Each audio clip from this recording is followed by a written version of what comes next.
Hi everyone. Right, we've got a Kral Mortal. I'm just going to give you a quick run through on the features of it. Overall length, we're looking at 33 to 36 inches. Barrel length is 16.2.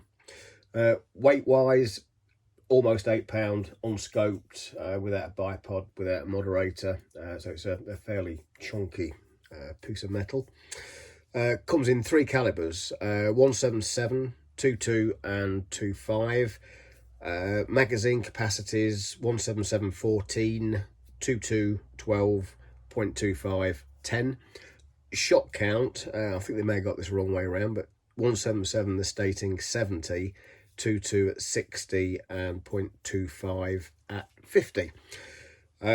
We've got a folding stock, which is also adjustable. It's also got an adjustable comb on there. Just to show you, you've got your button on there, which you press. Stock folds in. Adjustable. And you've got a button on this side, which is a bit stiff because it's fairly new. Adjustable comb. Pistol grip is soft but very firm. I actually quite like this one. I've had an AR and I prefer this as a standard grip. You've got a stud attachment on there for your sling stud. Trigger, right, two-stage trigger. I must say it is very nice trigger. You've got a safety, which you just flick, safe fire.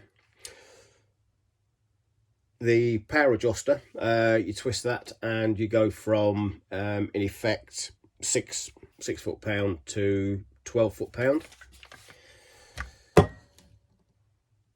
Biathlon lever, first for me.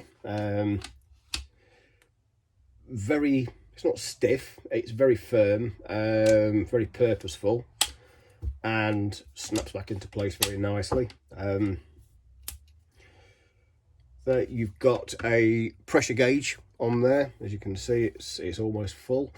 Magazine storage wise, you've got two slots. These are the Kral magazines. Bit fiddly till you get used to putting them in. Moving further forward, I'll turn it this way around now. We've got Picatinny rails. You've got your Picatinny rails for your scope mount.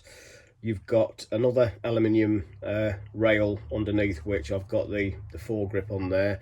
And there's a plastic one on there which has got the UTG Recon bipod fitted to it.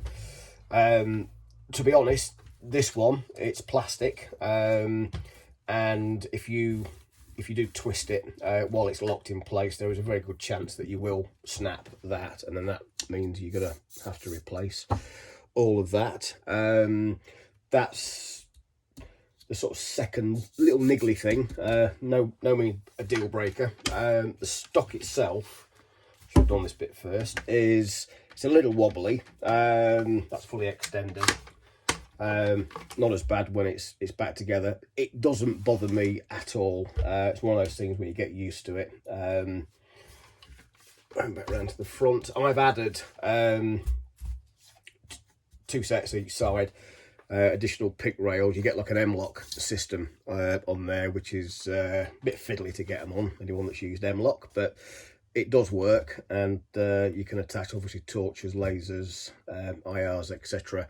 to that, and ergonomically it does work very well. It's a 200 bar or 2900 psi fill. To fill it, you get a quick adapter that just pulls off, snap on there, fill, away you go. You've got a threaded 1/2 inch UNF end on there, which takes a standard moderator.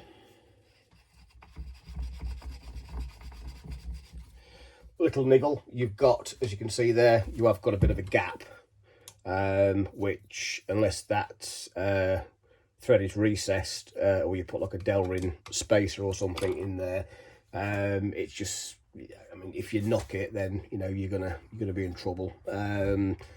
But yeah, could have done slightly better on that, but it's by no means unfixable. Barrel is shrouded.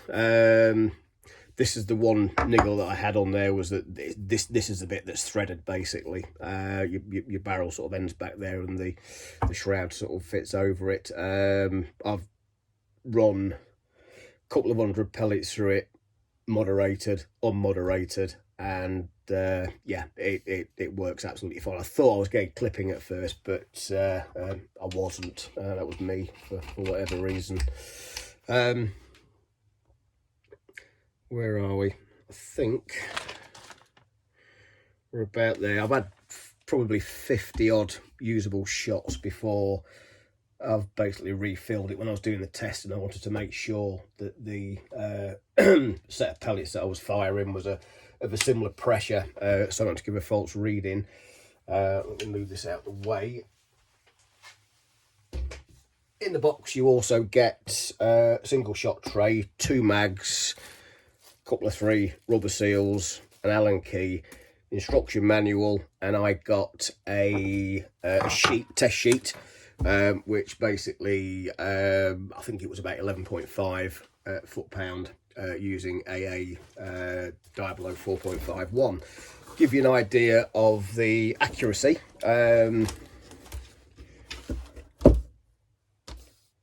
There's a 5p piece against it, as you can see, completely covers on a number of pellets actually. H&N, couple of different sizes, AA, Bisley Magnums, which you got the odd flyer there, but that's 11mm group, but you take that out and it's about an 8mm group. So you've got a number of pellets that it does actually like. Favourite one appears to be Barracuda 4.5. I'm measuring centre hole, and it was a 3.3 mil gap. As you can see there, Kaiser's, mod and no mod, some of the Barracudas. This is only at 15 yards, so obviously I need to extend that to sort of 30, 35, 40 yards to see what the grouping's like at that distance, and then I'll get a proper indicator of its accuracy. But yeah, I mean, it's only had a couple of 100 shots through it. It does the business. I'm happy with it. It's 580 quid. This one I got from the Wolfman store. No issues with it whatsoever. Young lad, he's 6. He loves shooting it. There's no recoil on it. He's very happy. So yeah, overall, I think it's a fairly well put together gun. I've got a Vector Optics Hugo with a red dot. You can see on there I've got a sleeve on there for a pard, and yeah, I'm very, very happy with it. I'd recommend it to anybody really, and obviously the service I got from Wolfman was second to none as usual. So that just about covers it. Thank you.